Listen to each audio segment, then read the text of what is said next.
Welcome back to the Kingdom Podcast. If you're listening right now, it means you're someone who refuses to run on autopilot. You're someone who actually cares about their inner mechanics, the mindset, the patterns, the programming that shape your life. Because awareness isn't a skill, awareness is a weapon. And in today's episode, we're going to learn how to wield it. Today we're breaking down one of the most powerful psychological forces that silently controls your entire life: the habit loop.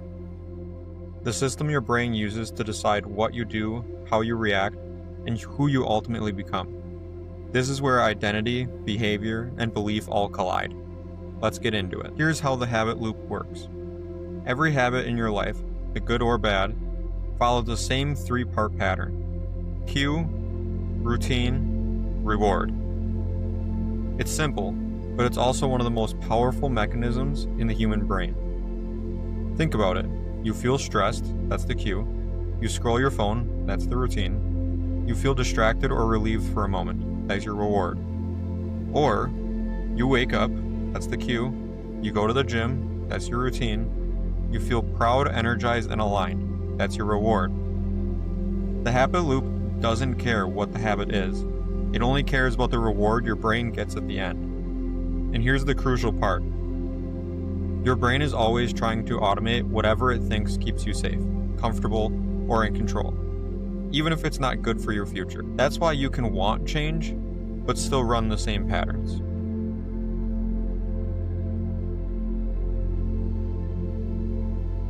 The brain wants efficiency, not growth. Your subconscious isn't asking, how do we win? How do we become our best self? How do we reach our potential?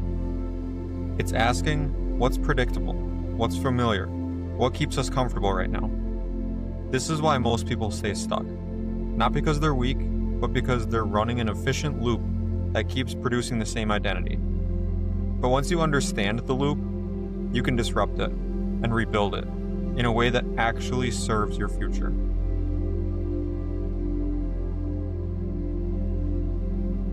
The power of changing the cue interpretation. Here's where it gets deep. The cue isn't the problem. The interpretation of the cue is. Because stress isn't good or bad. Fear isn't good or bad. Discomfort isn't good or bad. They only take shape based on the meaning you attach to them. And the meaning determines the action that follows. This is the core of habit mastery. Right now, ask yourself, what cues have been triggering my old habits? And what identity have those habits been reinforcing? Because once you become aware of the cues, you take back your power, but we're not done yet. Here's the part most people overlook. You don't need to break a habit loop to change your life. You only need to redirect it.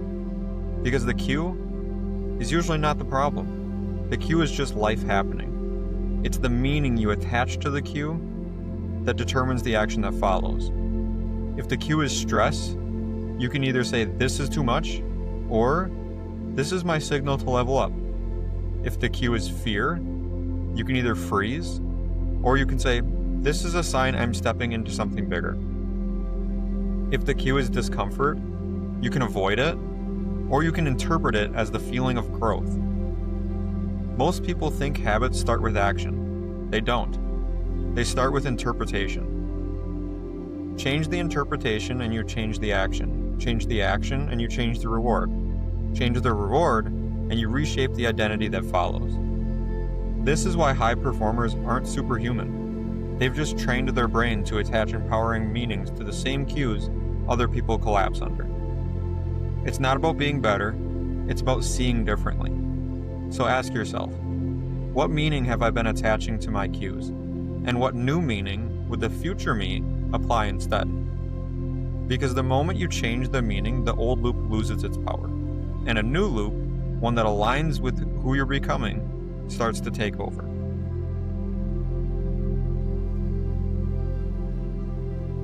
And remember, you don't rise to the level of your goals, you fall to the level of your systems.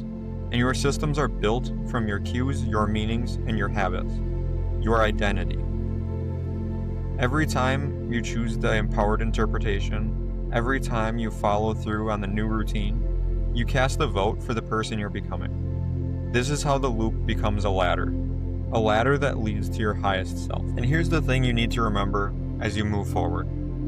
You're not trying to become a different person overnight. You're becoming someone different through small, repeated, intentional loops. Because your life isn't shaped by the big moments. It's shaped by the loops you run daily. The thoughts you default to, the actions you repeat, the rewards you chase, even unconsciously.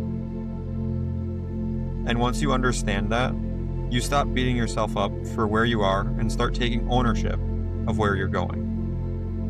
Most people think transformation is about force. It's not. Transformation is about alignment. Aligning your cues to the future you.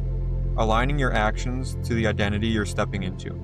Aligning your rewards with the life you're actually trying to build.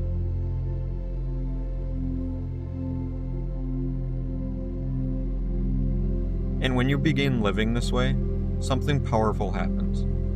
You stop living on autopilot, and you start living on purpose. You start noticing the moments that used to slip by. You start observing the patterns you used to fall into blindly. You start choosing your responses instead of reacting from old programming. This is where self-mastery begins, in the silent moments where you take control of the loop, instead of letting the loop control you.